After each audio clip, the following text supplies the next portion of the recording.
Hi friends, स्वागत आहे तुमचं लक्ष्मी मराठी ब्लॉग आहे यूट्यूब चॅनलमध्ये। तर आज छान अशी रेसिपी आणलेली आहे, तर एन्जॉय करा रेसिपी माझी। तर कढईमध्ये 2 ते 3 चमचे तूप घेतलेलं आहे आणि आपलं शेवयाचं जे ताट असतं त्यातले अर्धे शेवया घेतलेले आहेत मी। साधारण 5 माणसांसाठी बनवणार आहे मी शेवयाची खीर मस्त अशी। तर गोल्डन ब्राऊन होईपर्यंत शेवया आपल्या छान परतून घ्यायच्या आहेत। आता स्टीलची कढई असल्यामुळे लगेच भाजून होतं आणि गॅसची फ्लेम जी आहे ती एकदम मंद ठेवलेली आहे मी। शेवया ज्या आहेत ना ते एका ताटामध्ये ट्रान्सफर करून घेतले मी आणि सेम कढईमध्ये मंद आचेवरच 2 चमचे मगज बी आणि साधारण 2 ते 3 चमचे काजू बदामाची स्लाइस घालून घेतलेत आणि 1 चमचाभर खसखस घेतलेली आहे बघा। छान मंद आचेवर परतून घ्यायची आणि ब्राउनिश व्हायला लागले, खमंग असा वास सुटला ना तर गॅस बंद करून घ्यायचा आणि हे सगळं ना माल जो आहे तो एका प्लेटमध्ये ट्रान्सफर करून घ्यायचा। तर आता ह्या सेम कढईमध्ये ना आता स्टीलची असल्यामुळे तुम्हाला समजेलच की लवकर फ्राय पण होतं। कोणतीही रेसिपी स्टीलच्या कढईमध्ये लवकर होते बघा। तर आता छान माझे ड्रायफ्रूट जे आहे तर ते भाजून झालेले आहेत। माझ्याकडे किशमिश नव्हते, तुमच्याकडे जर किशमिश असेल तर आवर्जून घाला, त्याने टेस्ट आणखीन छान येते। तर आता इथे गॅसची फ्लेम जी आहे तर ती मी बंद करून घेतलेली आहे आणि साधारण अर्धी वाटीपेक्षा कमी आहे खवा, म्हणजे साधारण एक 50 ग्रॅम धरूयात आपण खवा आहे। तर शिल्लक आहे म्हणून मी घालत आहे, तुमच्याकडे नसेल तर काही हरकत नाही, ऑप्शनल आहे पूर्णपणे। तर गॅस बंदच आहे पण कढई जी आहे तर ती गरम आहे आणखीन पण आणि तूप पण आहे याच्यामध्ये कढईमध्ये। तर हे सगळं ना त्या खव्याला चिकटून सगळा माल निघतो बघा आणि खवा पण आपला मऊ लुसलुसीत होतो।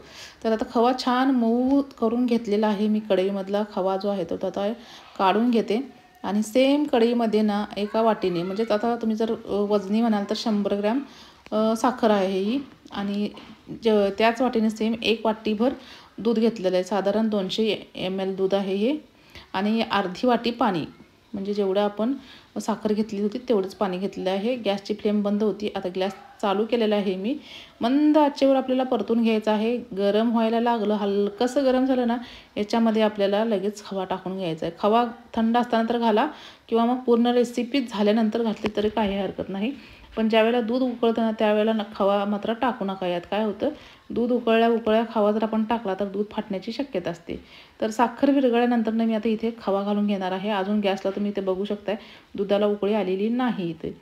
तर सारखं ढवळत राहायचं आहे आपल्याला, एकजीव करून घ्यायचं आहे पूर्णपणे। आता तुम्ही इथे बघू शकता खव्याला जे आपले ड्रायफ्रूट चिकटले होते ना ते सगळे आता दुधामध्ये तरंगायला लागलेले आहेत। एक्स्ट्राचे ड्रायफ्रूट जे होते ते कढईमधले, तर ते छान असं परतून झालं। एखादी उकळी येऊ द्यायची वाट बघायचं आपल्याला। एक उकळी आली की याच्यामध्ये आता आपल्याला जे शेवया आपण भाजून घेतल्या होत्या तुपावर तर त्या घालून घ्यायच्या, मिक्स करून घ्यायचं व्यवस्थित असं। आणि त्या प्लेटला तुम्ही बघू शकता भरपूर असं तूप अजूनखीन पण राहिलेलं होतं।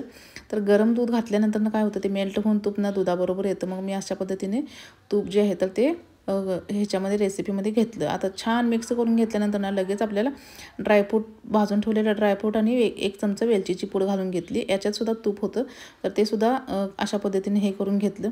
तर तुम्ही इथे बघू शकता शेवयाची खीर जी आहे तर ती आपली ऑलमोस्ट तयार व्हायला लागलेली आहे। शेवया शिजायला काही फार वेळ लागत नाही।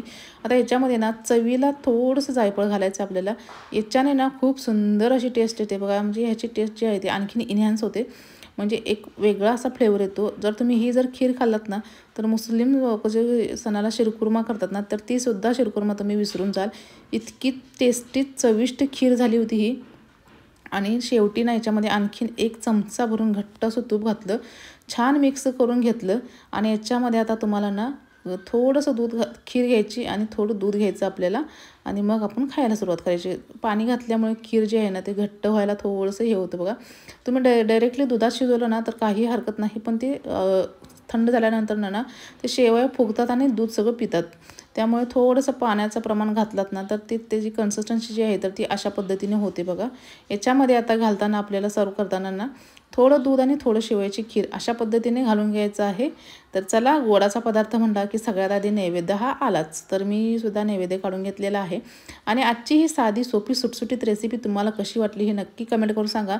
आवडली असेल तर लाईक करा, शेअर करा, सबस्क्राईब करा आणि कमेंट मात्र करायला विसरू नका। तर ही छान अशी रेसिपी नक्की एन्जॉय करा आणि चला, आजचा व्हिडिओ जो आहे तो इथेच संपवते। देवाला सुद्धा नैवेद्य ठेवलेला आहे मी आणि आता सुद्धा आम्ही सुद्धा ही खीर जी आहे तर ती एन्जॉय करून घेतो।